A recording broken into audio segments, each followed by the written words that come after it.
You can eat all the right foods, exercise regularly, even take your medication perfectly, and still struggle with high blood sugar? Why? Because there's something deeper happening in your body. Something most people ignore: stress and sleep. These two factors may not seem related to diabetes at first, but they could be the hidden reason why your numbers won't stabilize, no matter how hard you try. Today, we're going to uncover how chronic stress and poor sleep affect your glucose, your hormones, and your ability to heal. If you've been doing everything right but still feel stuck, this video might change everything. And if this message resonates with you already, take a moment to like this video and subscribe to Smart Sugar Life, where we bring clarity and compassion to your diabetes journey. Let's begin. Let's start with stress. When you're under stress, whether physical, mental, or emotional, your body reacts by releasing a hormone called cortisol. Cortisol is your body's built-in survival signal. It tells your liver to release stored glucose into your bloodstream. Why? Because back in the day, stress meant danger. Like running from a wild animal. Your body needed quick energy. But today, stress looks like unpaid bills, long workdays, relationship struggles, overthinking, traffic, health fears, poor sleep, even skipped meals. Your body doesn't know the difference. It just knows something feels unsafe, and it reacts the same way, by raising your blood sugar.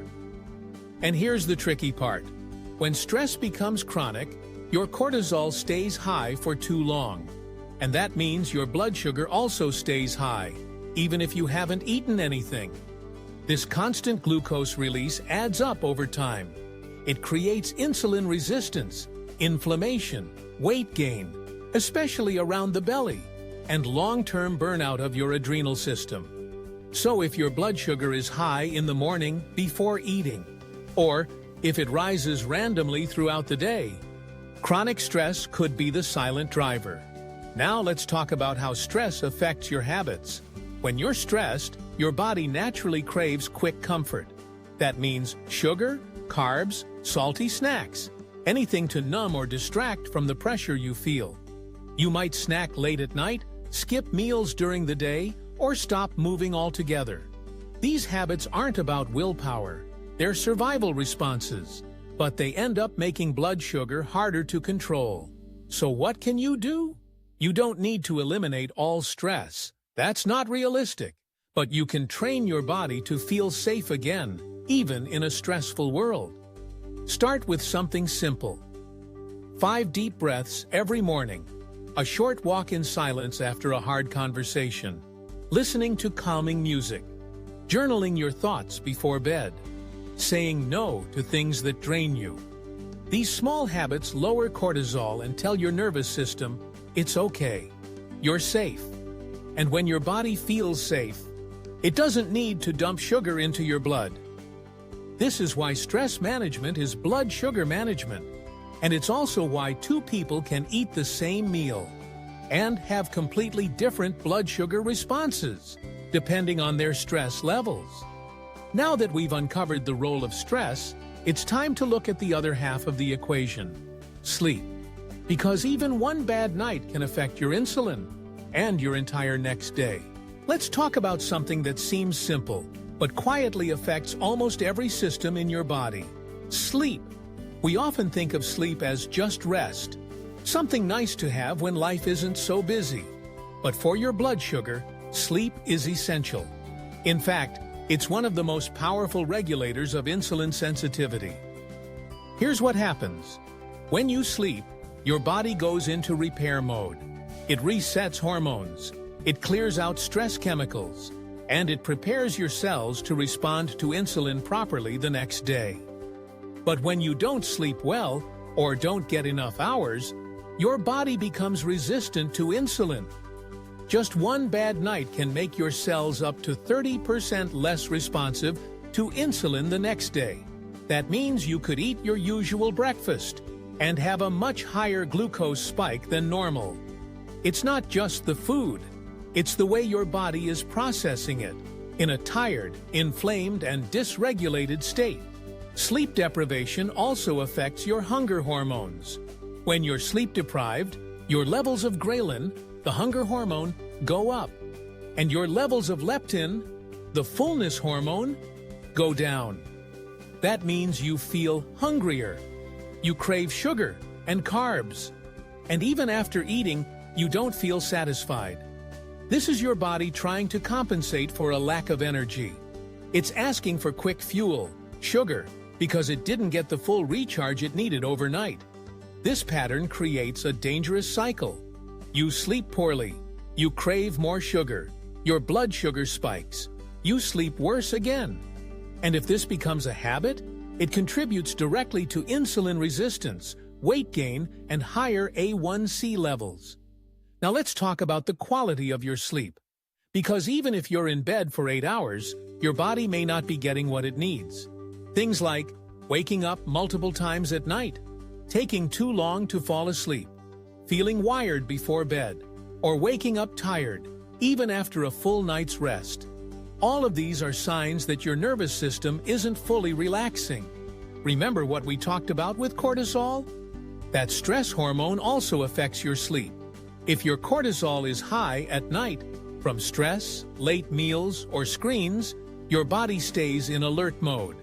That means less deep sleep, less repair, and more blood sugar instability the next day. So what can you do to fix it? Start with a simple wind-down routine. Try this tonight. Dim the lights 1 hour before bed. Turn off all screens 30 minutes before sleep. Drink something warm and caffeine-free. Stretch or breathe slowly for 5 minutes. Write down 3 things you're grateful for. These signals tell your brain, it's time to rest. You're safe. You can let go. You don't need sleeping pills or a perfect routine. You just need to support your body's natural rhythm. Here's something else. Eating too close to bedtime can also hurt your sleep. When your body is busy digesting, it struggles to enter deep rest. And if that meal had sugar or starch, it might raise your glucose overnight. Try to finish eating at least 2 to 3 hours before bed, so your body can focus on repair, not digestion. You might be surprised how much better you sleep, and how much steadier your glucose becomes the next morning. So let's recap what we've learned so far. Stress raises cortisol, which raises blood sugar, even without food. Poor sleep reduces insulin sensitivity, increases cravings, and disrupts hormones. Both can keep your blood sugar high, even when your diet is clean. And both can be improved with small, intentional changes. In the next part, we'll bring it all together. You'll learn how to create a daily rhythm that supports both your stress levels and your sleep quality, so your blood sugar can finally find balance. Because healing isn't just about food, it's about giving your body the safety and rhythm it needs to function at its best. So now you know your blood sugar isn't just about food. It's about how safe your body feels. It's about how well you sleep. It's about the signals your nervous system is sending 24 hours a day. And here's the truth.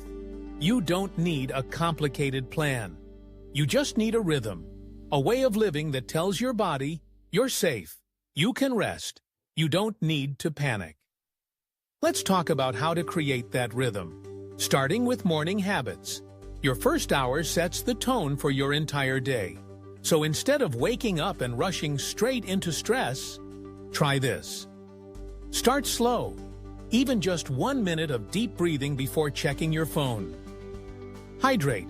A glass of water before coffee helps flush out cortisol. Move your body. A 5 to 10 minute walk or stretch wakes up your metabolism gently. Eat intentionally. Choose protein, fiber, and fat over sugar or refined carbs. This calms your blood sugar and reduces cravings later. Next, let's talk about daytime stress control. Stress builds up when we don't release it. That's why short moments of calm throughout the day can change everything. Try one of these, Deep belly breaths every time you feel overwhelmed. A 10-minute walk outside after lunch. Listening to calming music or sounds while working. Saying no to one thing that drains your energy today. These aren't luxuries. They're necessities for blood sugar health. Your nervous system is constantly listening. And these moments of calm tell it. You're safe. You don't need to spike cortisol. You don't need to release sugar. Now let's move into your evening routine. This is when most people lose their rhythm. Late meals, screen time, overthinking. But a calm evening leads to a healing night. Here's a simple nighttime flow you can follow. Eat dinner early, at least 2 to 3 hours before bed. Lower the lights as the sun goes down. Turn off screens 30 minutes before sleep. Journal your thoughts or write a gratitude list. Stretch or breathe deeply for 5 minutes in bed. You're training your body to relax, to repair, to reset your hormones overnight, so you wake up lighter, clearer, more balanced. And finally, give yourself grace. Not every day will be perfect. Some nights, you'll sleep poorly. Some mornings, you'll feel overwhelmed. That's okay, because the goal isn't perfection, it's progress. Every time you choose to slow down, every time you choose calm over chaos, every time you say, "My health matters," you're rewiring your body. You're giving it permission to heal. So let's bring everything together. Chronic stress raises cortisol and blood sugar, even without food. Poor sleep makes you insulin-resistant, hungrier, and more inflamed.